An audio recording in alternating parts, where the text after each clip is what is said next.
Hello, Assalamu alaikum, and welcome to another online session.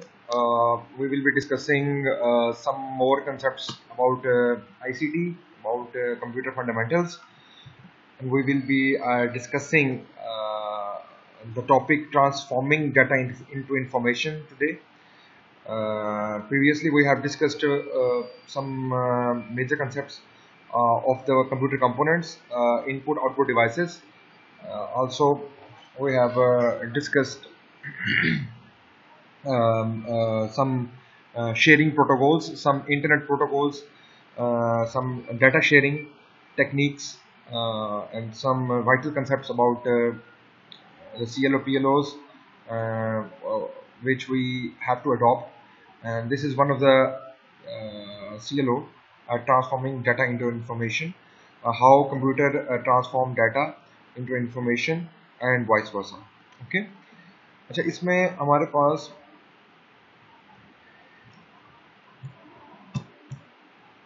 जो हमारे पास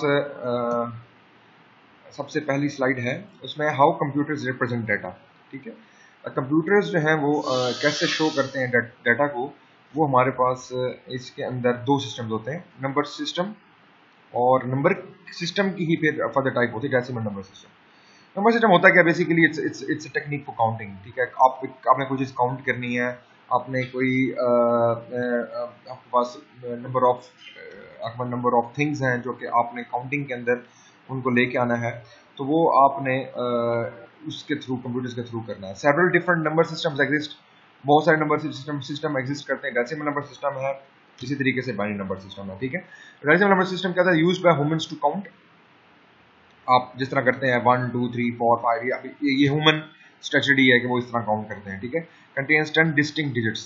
ठीक है, 10 डिस्टिंक्ट डिजिट्स, यानी कि 0 1 2 3 4 5 6 7 8 9 तक ये 10 डिजिट्स होते हैं। बाकी तो फिर कम्बिनेशन होते हैं ना, तो digits combine to make larger numbers. ठीक है, अभी जैसे आखिरी हमारे पास है कि हम क्या करते हैं, जो हमारे डिजिट्स होते हैं combine to make large numbers, जैसे कि 0 1 मिल गया, जैसे कि 1 2 मिल गया। जो बेसिक है वो हमारे पास 10 ही है। ठीक है, इसी तरीके से बाइनरी नंबर सिस्टम क्या होते हैं, 0 और 1, मैंने आपको पहले भी बताया था, इनके से 2 डिस्टिंक्ट डिजिट्स होते हैं, और ये 0 1 की कम्बिनेशन जो है वो नंबर्स बनाता है। फिर वो कन्वर्जन होता है decimal to binary, binary to decimal, ये इस तरह फिर कन्वर्ट करते हैं। तो बेसिकली जो कंप्यूटर्स हैं वो आपके बाइनरी नंबर सिस्टम के मुताबिक चल रहे होते हैं, 0 एंड 1। बिट्स एंड बाइट्स क्या हैं, बिट्स क्या होते हैं, binary numbers are made of bits. ठीक है, ये 0 और 1 है, इसको बिट का नाम दिया जाता है। 0 is 1 bit, 1 is another bit. ये जो बाइनरी नंबर्स होते हैं ये बिट्स की फॉर्मेशन में बनते हैं। बिट रिप्रेजेंट्स अ स्विच, यानी कि मैंने आपको पहले बताया था कि 0 होगा तो इट्स लाइक वो मेरे पास ऑफ सर्किट है, ये सेकंड वन। 0 जो होगा वो ऑफ सर्किट है, और 1 अगर हो जाए तो वो ऑन सर्किट है। 0 का मतलब ये है कि इसमें से कोई करंट पास नहीं कर रहा, और जो सर्किट है वो ओपन हुआ पड़ा है। ठीक है, और ऑन जो है, अगर ऑन हो तो हम कहते हैं सर्किट जो है हमारा वो क्लोज हो चुका हुआ है, करंट पास कर रहा है, और ये 1 बिट शो करता है। तो अगर इनकी कॉम्बिनेशन मिला लिए जाए बिट्स के, 0 1 2 3, मतलब 2 3 तो नहीं, 0 1 1 ट्रिपल 1 डबल 1 0 0 0 0। ठीक है, तो ये अगर बना लिए जाएं तो ये एक बाइट की फॉर्मेशन बनती है, और बाइट इज 8 बिट्स, याद रखिएगा, 1 2 3 4 5 6 7 8, ये इसकी कॉम्बिनेशन बनाया हुआ है। कोई जीरो, कोई ये जो ऑन है ये 1 होगा, ये ऑफ है ये 0 होगा, ये ऑन है 1 होगा, ये 1 होगा, ये 0 0 होगा, ये 1 होगा 0 होगा। तो ये कॉम्बिनेशन 8 बिट्स अगर मिलते हैं तो उसको बाइट कहा जाता है। तो बाइट रिप्रेजेंट्स 1 कैरेक्टर। बाइट जो होता है एक कैरेक्टर शो करता है, कोई इंफॉर्मेशन होगी अभी। Combination of 8 bits is 1 byte, और बाइट जो है वो कोई इंफॉर्मेशन शो कर रहा होगा। टेक्स्ट कोड क्या होते हैं, कन्वर्ट्स लेटर इनटू बाइनरी। ठीक है, अब टेक्स्ट कोड क्या होता है, बेसिकली आप जो ABCD लिख रहे होते हैं उसको बाइनरी में कन्वर्ट करता है।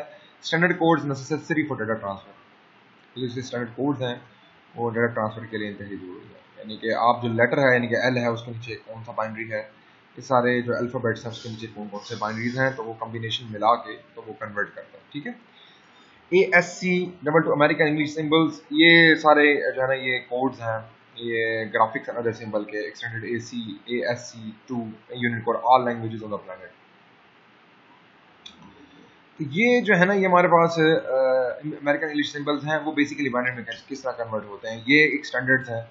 ये कंप्यूटर्स जब बनाए गए तो उसमें मुख्तलिफ बटन्स के पीछे एक बाइनरी नंबर है, और वो बाइनरी नंबर जो है वो जब कम्बिनेशन आप बनाते हैं तो वो एक बाइनरी नंबर बन जाता है। फ़र्ज़ करें मैं कहता हूँ कि असाद SAAD, अपने नेम से ही इसको वो कर देता हूँ, तो SAAD के नीचे आप इसकी जो होगी ना वो कन्वर्जन होगी बेसिकली बाइनरी में। आप पुश करेंगे तो वो एक 1 जो है वो जनरेट होगा, अभी ख़त्म कर देंगे तो वो 0 होगा, तो वो कॉम्बिनेशन मिला के तो वो एक नंबर फिर क्रिएट होता है। ठीक है, और उसके पीछे फिर उसको नंबर्स जो होते हैं, जो नंबर्स होते हैं उसके पीछे फिर इन्होंने लेटर्स कॉन्फ़िगरेशन की हुई होता है कि यानी कि अगर ये कॉम्बिनेशन हो तो क्या होगा। ये मतलब स्टैंडर्ड्स हैं, ये एक ASCII अमेरिकन इंग्लिश स्टैंडर्ड्स हैं, और ये ग्राफिक्स और अदर सिंबल्स के लिए। यानी ग्राफिक्स, आपने कोई एक डायग्राम बनाई है, आप डायग्राम एक बना रहे हैं, या आप एक लाइन ड्रॉ की है, तो वो एक स्टैंडर्ड ASCII कोड्स हैं, वो उसमें चला जाता है। Unicode all languages on the planet, यानी कि आप लैंग्वेज सेलेक्ट करते हैं वो यूनिकोड में चला जाता है, यानी कि इंग्लिश है, उर्दू है, क्या है, उसके पीछे फिर कौन से सिंबल्स हैं, और उसमें देखा बाइनरी सिस्टम है, तो ये जो है ना वो टेक्स्ट कोड आपके इस तरह बनाया जाता है। CPU क्या है जी? Central processing unit, brain of the computer कहा जाता है, क्योंकि इसमें ही सारी इंफॉर्मेशन शेयर होगी और इसमें ही सारी इंफॉर्मेशन की प्रोसेसिंग होगी। तो ये जो चीज़ें हैं ये CPU करता है। कंट्रोल यूनिट है, control resources in the computer. Resources क्या होते हैं? रिसोर्स, यानी कि आपकी एक जगह से जो डाटा जा रहा है वो दूसरी जगह पे कैसे फैच होगा, या दूसरी जगह पे वो बंदा कैसे उसको रिसीव करेगा, ये सारा काम कंट्रोल यूनिट करता है। इंस्ट्रक्शन सेट, इंस्ट्रक्शन सेट ये होता है कि आपने 1 2 3 4 जो दबाया है वो कैसे कैसे ट्रांसफ़र होगा, और वो किस किस आप देखें जिस तरह आप इसकी एग्जांपल में देता हूँ कि जिस तरह आपके पास जो ये लेटर्स आप डिस्पैच करते हैं जब भी पोस्टल ऑफिस पे, तो वो फिर आगे बाकी ट्रांसफ़र करता है हर किसी के घर में। तो ये CPU काम है कि वो जो इंस्ट्रक्शन सेट होगा वो किस जगह पर जाना है, किस रजिस्टर के अंदर सेव होना है। रजिस्टर होती हैं वो मेमोरीज होती हैं इस CPU की, उसमें जाके सेव होना, तो वो का सारा CPU कर रहा होता है। Arithmetical logic unit, simple math operations. ठीक है, मैथ ऑपरेशन जो होते हैं सिंपल प्लस माइनस के, मल्टीप्लिकेशन के, ये जितने भी आप मैथ्स में पढ़ते हैं वो सारे इस अर्थमेटिक लॉजिक यूनिट में होता है। ये CPU के अंदर एक यूनिट होता है पूरा जो इसको परफॉर्म करा रहा होता है मैथ ऑपरेशंस को। ठीक है, और इसके अंदर रजिस्टर्स होते हैं। रजिस्टर्स होते हैं, मैं कहूँगा is a temporary storage devices. ठीक है, टेम्परेरी, ये एक जिस तरह आप यूँ समझ लें कि आप घर में जिस तरह आपके पास बड़ी कबर्ड है, कबर्ड के अंदर मुख्तलिफ रैक्स बने हुए हैं, और आप हर चीज़ को, यानी कि आपके पास अगर शर्ट्स हैं तो आप उसको उसमें रखेंगे, आपके पास अगर पैंट्स हैं तो आप उसको उसमें रखेंगे, आपके पास शूज़ हैं तो आप उसी रैक में रखेंगे जो आपके पास आपने असाइन कर दिए हैं। तो इसी तरह CPU भी है ना, वो चीज़ें असाइन कर दिया करता है, वो रजिस्टर्स में असाइन हो जाती हैं। ठीक है, तो इस तरह हमारे पास ये CPU जो है वो इसकी वर्किंग परफॉर्म हो रही होती है। मशीन साइकिल्स क्या है जी? Steps by CPU to process data. ठीक है, अब मशीन साइकिल्स में हमारे पास जो CPU होता है वो स्टेप्स बना लेता है। ठीक है, यानी कि आपने अगर मल्टीपल इसमें डाटा शेयर करना है, मल्टीपल डाटा प्रोसेस करवाना है, कोई ऑपरेशन उसके ऊपर कराना है ऑटोमेटिक, तो वो CPU जो है वो प्रोसेस करेगा स्टेप्स में। इसको मशीन साइकिल्स का नाम दिया जाता है। यानी क्या, आपने फर्ज करें आपने 10 सेकंड्स के अंदर 10 बटन जो है ना वो आपने क्लिक कर दिए हैं। ठीक है, तो अब CPU देखेगा कि वो किस तरह डाटे को प्रोसेस कराना है, और इसकी जो है वो प्रोसेसिंग कैसे हो रही है वन बाय वन। ठीक है, इसी तरीके से हमारे पास है इंस्ट्रक्शन साइकिल। ठीक है, CPU गेस्ट इंस्ट्रक्शन, आपका CPU कितनी देर में इंस्ट्रक्शंस जो है वो फेच कर रहा है, वो इंस्ट्रक्शन साइकिल में चला जाएगा। इस तरीके से है एग्जीक्यूशन साइकिल। एग्जीक्यूशन साइकिल क्या है कि अब इसमें आपने इंस्ट्रक्शंस ले ली CPU ने और उसको फिर परफॉर्म करना है, ये इसको एग्जीक्यूशन साइकिल कहा जाता है। मशीन साइकिल के अंदर ये सारी चीज़ें आ जाती हैं। मशीन साइकिल बेसिकली ये है कि एक जो आपने फ़र्ज़ करें आपने एक एडिशन परफॉर्म करानी है 2+2। ठीक है, अब एक तो ये है कि आपने 2 ऐड किया, आपने उसको सेंड किया, आपने क्लिक किया, वो इसमें एज अ रजिस्टर में अंदर पहले तो सेव हो जाएगा, ठीक है। उसके बाद फिर आपने प्लस दबाया, plus is now the instruction, या वो इंस्ट्रक्शन ले लिया, अब आपने दूसरा एक और दिया, तो फिर 2+2 अब इसको एग्जीक्यूट करना है। एक है इंस्ट्रक्शन साइकिल जो प्लस माइनस की फॉर्मेशन में ले लेगा, आपसे लेगा वो कि भाई मुझे इस डाटा के साथ क्या करना है, फिर उसको एग्जीक्यूट करेगा। एग्जीक्यूशन यानी कि प्लस जो है वो परफॉर्म करना है। तो ये एक पूरा का पूरा जो है उसको मशीन साइकिल का नाम दिया गया है, जिसके अंदर वो इंस्ट्रक्शन साइकिल भी करेगा और एग्जीक्यूशन साइकिल भी करेगा। बिलियंस ऑफ साइकिल पर सेकंड, आप बिलियंस ऑफ साइकिल चल रहे होते हैं, आपने सिर्फ एक इंस्ट्रक्शन थोड़ी देनी है, मल्टीपल इंस्ट्रक्शन देनी है, और वो मल्टीपल एग्जीक्यूशन भी चल रही होगी, तो बिलियंस ऑफ साइकिल्स पर सेकंड चल रहे होते हैं। और वो एक साइकिल जो है, एक चीज, एक लाइन को परफॉर्म करने के लिए उसको एक मशीन साइकिल का नाम दिया गया। पाइपलाइनिंग प्रोसेसिंग मोड डाटा, अब एक आपके पाइपलाइन में चल रहे होते हैं, यानी कि आपने अगर किसी स्टोर पे जाते हैं, तो आप ने बहुत सारे जो है ना वो चीज़ें ली हैं, ग्रॉसरी की है आपने, तो लाइन, अब मुख्तलिफ लोग आए हुए होते हैं, आपके पीछे लाइन लगती जाती है। तो इस तरीके से वो पाइपलाइन हुए हुए होता है डाटा की, एक परफॉर्म होगा, फिर दूसरा परफॉर्म होगा, फिर तीसरा परफॉर्म होगा, जिस तरह लोग आते हैं और आके अपने उसमें से ग्रॉसरी का सामान जो है वो लेते हैं, उनको पेमेंट करते हैं। ये ना अभी मल्टीपल अलाउज मल्टीपल इंस्ट्रक्शंस। अब मल्टीटास्किंग क्या है कि आपके जो काउंटर है ना उसमें मुख्तलिफ लोग बैठे हैं, ठीक है। तो एक इस तरफ से भी पाइपलाइनिंग चल रही है और दूसरी तरफ से पाइपलाइनिंग चल रही है, यानी कि आपके पास डबल लाइंस अब बन चुकी हैं और मल्टीपल इंस्ट्रक्शंस चल रही हैं, और वो सेम टाइम कंप्यूटर ने डाटा को प्रोसेस करना है। तो कहने का मतलब ये है कि इस तरह कंप्यूटर जो है अपनी प्रोसेसिंग कर रहा होता है, मल्टीटास्किंग भी परफॉर्म कर रहा होता है। मेमोरी क्या है जी? Stores open program and data, small chips on the motherboard, ठीक है। मेमोरी क्या है कि अब उसने एक डाटा को स्टोर करना है, उसके बाद उसको इंस्ट्रक्शंस को उसको एग्जीक्यूट करवाना है। तो stores open programs and data, small chips on the motherboard, more memory makes some computer faster. ये जो चिप्स बने हुए हैं ना, ये इसके अंदर आपकी बाइट जो है ना, वो एक बाइट, यानी कि byte is a combination of 8 bits, तो वो इसमें जाके स्टोर हो रहे होते हैं। तो जितने ज़्यादा आपके मेमोरी होगी उतना ज़्यादा कंप्यूटर तेज़ी से फास्टली एक्ट करेगा, यानी कि आप मल्टीटास्किंग परफॉर्म कर सकते हैं उसके ऊपर। तो आपके पास मेमोरी ज़्यादा स्ट्रॉन्ग होनी चाहिए, काफ़ी ज़्यादा मेमोरी हो तो आपकी टास्किंग जो है वो आसान हो जाती है। नॉन वोलेटाइल मेमोरी क्या है जी? Holds data when power is off. Simple बात है कि जो वोलेटाइल मेमोरी जो है ना, कि वो तो ये है कि आपकी फ़ौरन उड़ जाए, आप पीसी बंद करें और फ़ौरन उड़ जाए। नॉन वोलेटाइल उड़ती नहीं है, आपकी यूँ समझ लें आपका परमानेंट डाटा स्टोरेज है वो।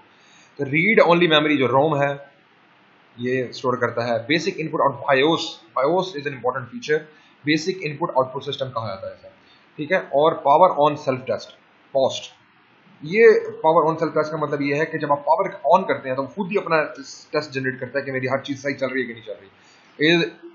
आपका क्या हार्ड डिस्क परफॉर्म कर रहा है प्रॉपर, आपका रैम परफॉर्म कर रहा है, आपका रोम परफॉर्म कर रहा है, ये सारी की सारी चीज़ें कि जब आप पावर ऑन करते हैं तो वो ऑटोमेटिकली उसमें स्टोर होता है। तो हमेशा बायोस हमेशा मदरबोर्ड के अंदर पहले इंस्टॉल की जाती है ताकि वो बेसिक इंस्ट्रक्शंस परफॉर्म कर सकें। आप बटन ऑन करते हैं ऑटोमेटिकली चलता है, आप सारी चीज़ें पहले चेक करता है। अगर एक भी चीज़ प्रॉपर वर्कआउट ना कर रही हो तो वो आपका पोस्ट सिस्टम जो है वो चलने नहीं देता आपके सिस्टम को, वो आगे चलेगा ही, ठीक है।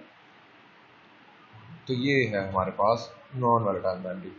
फ्लैश मेमोरी क्या कहते हैं? Data is stored using physical switches, ठीक है। फ्लैश मेमोरी क्या होता है कि आपने कोई एक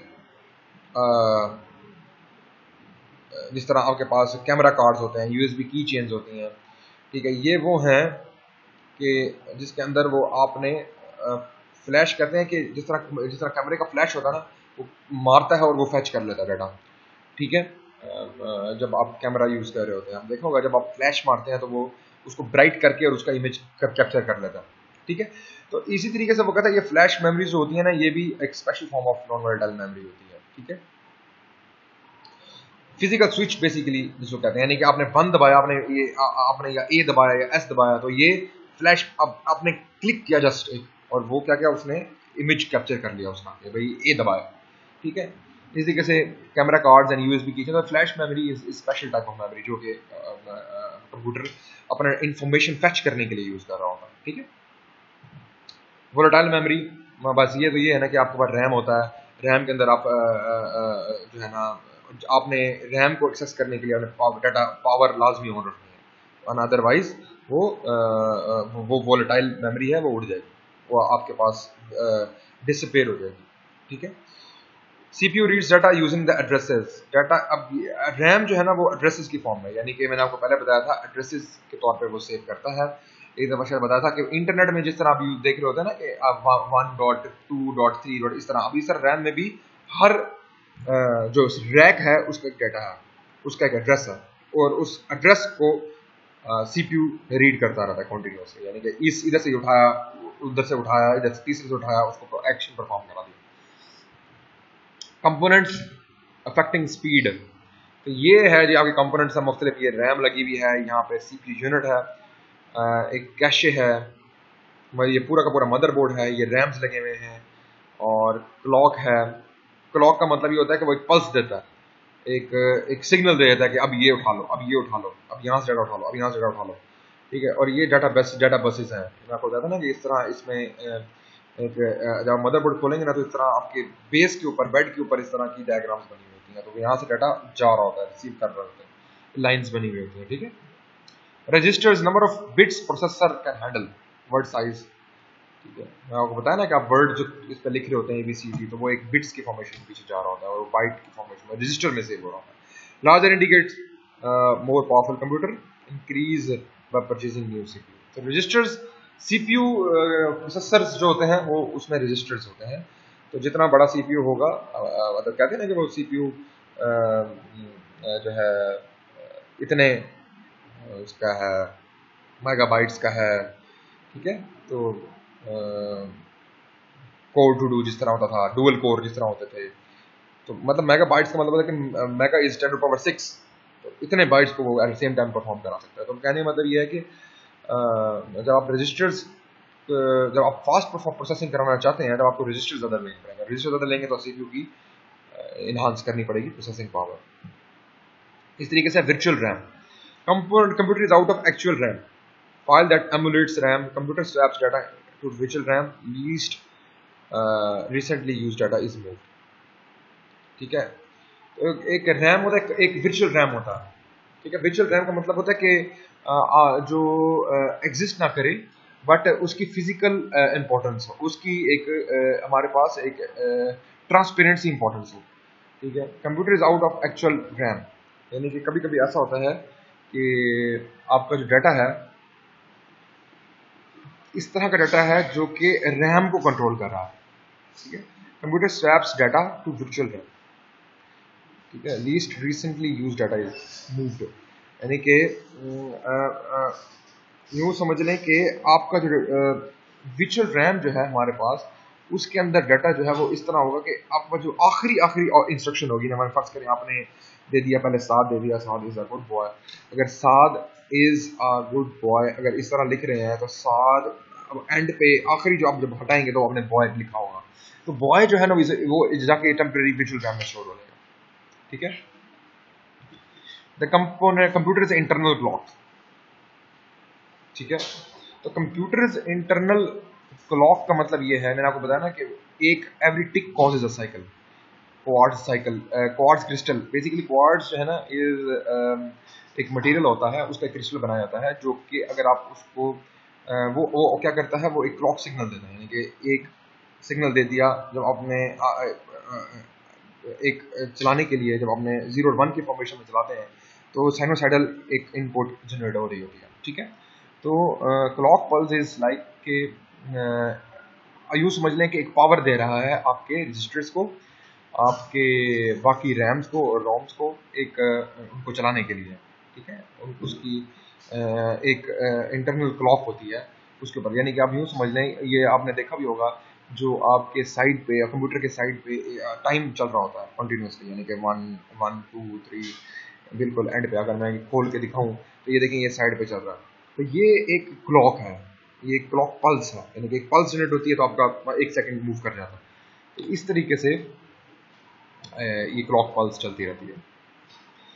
the bus, electronic pathway between components, बस तो ये है ना कि आपके एक कंपोनेंट को दूसरे कंपोनेंट से मिलाने के लिए एक बस जो है ना वो क्रिएट की गई है। Expansion bus connects to the peripheral, expansion bus जो होती है वो पेरिफेरल से कनेक्ट होती है, यानी कि पेरिफेरल होता है कि जो बाहर के, यानी कि आप यूएसबी जहाँ से आप कनेक्ट करते हैं ना, या जहाँ से आप माउस कनेक्ट करते हैं, इनको पेरिफेरल्स का नाम दिया जाता है, यानी कि कंप्यूटर की बाहर वाली चीज़ें जो होती हैं, बाहर वाले टर्मिनल्स क्या हैं। सिस्टम बस कनेक्ट CPU एंड रैम। बस विड्थ इज मेजर्ड बिट्स, ठीक है। बस की जो विड्थ है, यानी कि बस इस तरह करेंगे, आपकी जितने बिट्स होंगे उस तरह की वो बस होगी। Speed is tied to the clock. Clock जितने स्पीड जो है, यानी कि बिट्स भेजनी है, एक भेजनी है बिट या पूरा बाइट भेजना है, तो एक क्लॉक जैसे ही टिक करेगा तो एक बाइट चला आगे चली जाएगी, फिर क्लॉक दोबारा टिक करेगा तो दूसरी बाइट आगे चली जाएगी। तो क्लॉक पे डिपेंड कर रहा है वो कितनी फ्रीक्वेंसी के साथ, बेसिकली एक वेव जो जनरेट होती है वो उसकी फ्रीक्वेंसी होती है। तो फ्रीक्वेंसी के साथ, यानी कि फ्रीक्वेंसी क्या होती है कि एक टाइम में कितने टाइम में एक साइकिल चला गया, ठीक है। तो एक सेकंड मिली सेकंड्स में ये तो आपकी चल रही होती हैं बिट्स या बाइट्स के ट्रांसफॉर्मेशन, और वो बस के थ्रू जानी है। एक्सटर्नल बस स्टैंडर्ड्स इंडस्ट्री, ये एक्सटर्नल आपके जो भी कंपोनेंट्स हैं, जो कि पेरिफेरल्स हैं, उसके जो एक्सटर्नल बस हैं उसके स्टैंडर्ड्स यही हैं कि पीसी कार्ड, ठीक है, IEEE 13945 यूनिवर्सल सीरियल बस, accelerated graphics port, peripheral control interface, local bus, industrial standard architecture. आपने देखा होगा यूएसबी के साथ आजकल लिखा होता है 3.1 3.2, वो क्या है, वो पोर्ट के साथ जो आप कनेक्ट कर रहे हैं, और जो उसमें आपकी छोटी छोटी वायरिंग लगी हुई है, तो उसमें यानी कि आप देखेंगे, आप क्लोज करके देखेंगे तो आपको लगेगा कि उसमें छोटे छोटे जो है ना टर्मिनल्स बने हुए होंगे, और वो काउंट कीजिएगा तो वो यूजली 8 होते हैं या 16 होते हैं, ठीक है। अब आजकल तो ज़्यादा एडवांस हो गया, तो 8 की कम्बिनेशन के साथ अब 16 भी जाना शुरू हो गया, तो इवन 32 भी हैं। तो वो कहता है ये सारे के सारे इनकी स्टैंडर्ड्स होते हैं, ठीक है, और आपने उसके हिसाब से चलना होता है। पीसी कार्ड आप याद इंटरनेट के लिए यूज़ किया जाता था, याद एक ज़माने में आपको, और हर किसी का डिफरेंट है, यानी कि आपने ग्राफिक्स के लिए यूज़ करना है तो उसके लिए पोर्ट के लिए डिफरेंट डाटा की फॉर्मेशन होगी, डाटा सेट्स यानी कि डाटा कम्बिनेशन होंगे। इस तरह peripheral control interface, local bus, ये सारे के सारे ये हैं जो कि पेरिफेरल यानी कि एक्सटर्नल आपने कोई चीज़ लगाई है तो उसके साथ स्पीड को इफेक्ट करेंगे, डाटा की स्पीड को। ठीक है, सारी चीज़ें वो डिस्कस हो रही हैं जो डाटा की स्पीड को इन्हांस करेंगी या इफेक्ट करेंगी। ओके जी, ये है, बाकी है एक इसको कहते हैं PCI, peripheral control interface, connects modem sound cards found in most modern computers. ठीक है, मोडेम्स आपने देखा होगा, मोडेम जो पुराने ज़माने में जब आप PTCL कनेक्ट करते थे और इंटरनेट चलाते थे, तो वो मोडेम्स के थ्रू PC कार्ड होता था एक तो, और दूसरा ये होता था कि मोडेम साथ अटैच होते थे, ठीक है, जो कॉन्टीन्यूसली रिंग कर रहे होते थे आपको पुराने ज़माने में अगर आपने इंटरनेट से यूज़ किया होता। ठीक है, एंड साउंड कार्ड्स भी लगाए जाते हैं। ये वो चीज़ें हैं, वो कह रहे हैं कि जो कि आपके पास आपकी सिस्टम की प्रोसेसिंग स्पीड को इन्हांस करते हैं। ठीक है, अब देखा होगा कि ग्राफिक्स जब यूजुअली आपके ग्राफिक्स इतने अच्छे नहीं होते तो आपके पास अच्छी गेम्स नहीं चलती। आजकल जो लेटेस्ट आई हुई है वो बेसिकली क्या है, उसमें यही होता है ना कि वो बेसिकली अब 1 बाइट डाटा नहीं है, उसमें मल्टीपल बाइट्स डाटा है, तो वो उसकी जो मूवमेंट है वो एक बस के थ्रू या एक लेस ग्राफिक्स कार्ड, यानी ग्राफिक कार्ड यूजली होते हैं इन टर्म्स ऑफ जीबीज, ठीक है, या इन टर्म्स ऑफ एमबीज आते थे पहले, ठीक है, मेगाबाइट्स, तो जीबीज हो गए, गीगाबाइट्स में चले गए। तो कहने का मतलब ये है कि अब जो साउंड कार्ड और ये चीज़ें ये इसलिए ज़्यादा हो गई हैं ताकि प्रोसेसिंग की जो इन्फॉर्मेशन है वो सेम टाइम उसमें से मूव करे। तो एक PCI होता है, पेरिफेरल कंट्रोल इंटरफेस, जो कि इनको चेक कर रहा होता है कॉन्टीन्यूसली कि भाई इस प्रोसेसर के लिए कौन सा ग्राफिक्स कार्ड या साउंड कार्ड होने चाहिए, वो होने चाहिए, ताकि वो डाटा जो है ना वो स्मूथली ट्रांसफर करे और वो सिस्टम हैंग ना हो, और उनके ग्राफिक्स अगर अच्छी गेम चला रहे हैं तो वो गेम जो होती है वो लैग ना करे पीछे। ठीक है ना, वो यूजुअली जब ग्राफिक्स कार्ड लो होते हैं तो वो लैग कर रही होती है, साउंड आगे पीछे हो रहा होता है और ग्राफिक्स भी ऐसा वैसा चल रहे होते हैं, मूवमेंट ऐसा हो रही होती है। तो ये सारे के सारे पेरिफेरल कंट्रोल इंटरफेस होती है प्रोसेसिंग स्पीड इंक्रीज करने के लिए। एक्सेलरेटेड ग्राफिक्स पोर्ट AGP, ये वही है ना, ये जिस तरह ये कंट्रोल इंटरफेस PCI है, मोडेम से साउंड कार्ड को कनेक्ट करता है, इसी तरीके से AGP है, एक्सेलरेटेड ग्राफिक्स पोर्ट। ठीक है, ये एक्सट्रीमली फास्ट बस है, found in all modern computers में, बताया ना कि ग्राफिक्स के लिए ये AGP को यूज करता है। यूनिवर्सल सीरियल बस USB, ये हम इधर अटैच करते हैं, तो यूनिवर्सल सीरियल बस कहा जाता है। ये allows up to 127 devices, cameras, printers, scanners, ये जो एक ये है हमारे पास, ये आपके पास बहुत सारी चीज़ें अटैच कर सकते हैं आप इसमें। कैमरा अटैच कर सकते हैं, प्रिंटर अटैच कर सकते हैं, स्कैनर अटैच कर सकते हैं। ये सारे क्या है, ये आउटपुट डिवाइसेस हैं जो कि एक्सटर्नली आप उससे कनेक्ट करते हैं। PC card used on laptops, devices are size of credit card, ये यूज़ करते थे। कैशे मेमोरी का होता है ये, जी हाँ, कैशे मेमोरी होती है, बड़ी फास्ट मेमोरी होती है, hold common recently used data. Cache memory क्या होता है कि ये अगर आपका अच्छा प्रोसेसर होता है तो आपके मल्टीपल रजिस्टर्स होते हैं। मल्टीपल रजिस्टर्स बहुत सारे टेम्परेरी स्टोरेज के लिए यूज़ होते हैं। ये रैम भी यूज़ होता है, दोनों यूज़ होते हैं रजिस्टर्स। अब कैशे मेमोरी क्या होता है कि आप फर्ज करें आपने एक अब यूँ समझ लें इसको, मैं एक एग्जांपल कोट करता हूँ। वो यूँ है कि आपने आपके पास है ना आप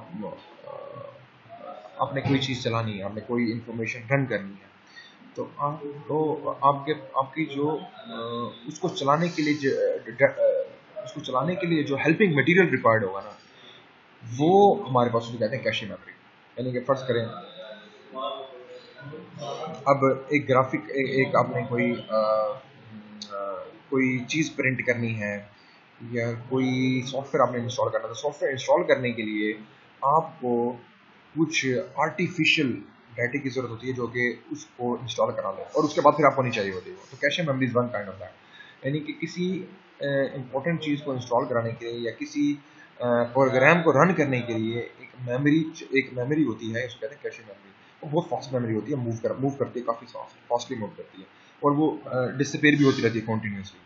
ठीक है, जब आप वो प्रोग्राम बंद कर देंगे वो डिसअपीयर हो जाएगी। उसमें पीसी को बंद करने का नहीं है, आप प्रोग्राम बंद करेंगे तो वो कैशे मेमोरी हो जाएगी। लेकिन कुछ ऐसी भी होती है कैशे मेमोरी जो कि आपके डाटे को, जैसे देखें ना, L1 holds recently used data और speeds of the computer processing जो रह जाते हैं। यानी कि आपके पास अगर प्रोग्राम्स एक ही कैशे के चल रहे हैं तो वो कॉन्टीन्यूसली आपके साथ अटैच रह जाएंगे और आपके वो रिमूव नहीं हो रहे होते, तो वो कैशे मेमोरी। समटाइम्स ये होता है कि आप जब यूट्यूब आप इस तरह की चीज़ जब ओपन करते हैं तो आप उसमें एक हिस्ट्री सेव होती रहती है, वो कैशे मेमोरी में सेव होती रहती है।